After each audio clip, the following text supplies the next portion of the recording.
In this video, we're going to be converting from fraction form to decimal and from decimal into fractional form.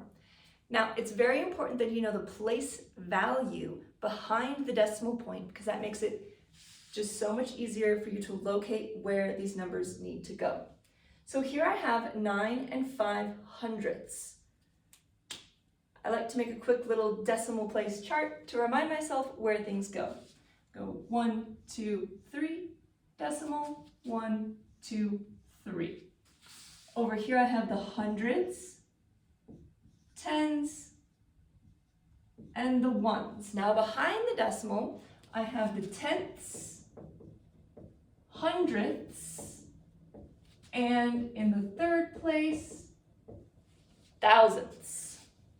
So looking at my fraction here, it says 5/100ths.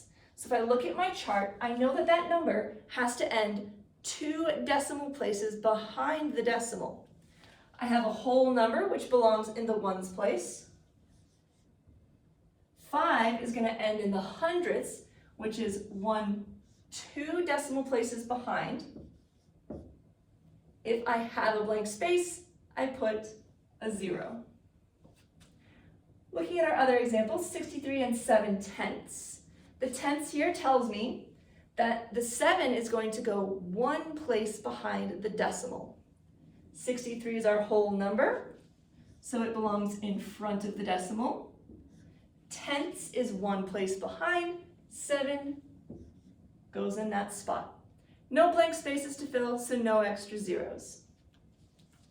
Now, looking at decimal to fraction form,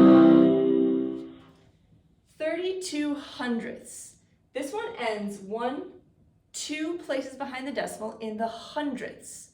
So I'm going to take my number 32 and place it over where that number ends, which is the hundredths, so it's over 100. Our next one is a mixed number, so we have 7 8/100ths. So we have a whole number, which means this is going to be a mixed fraction. And then 8/100ths. Again, the 8 is 2 decimal places behind the decimal. 2 places behind the decimal, 1, 2. If 8 is in the hundredths, then my denominator is hundredths.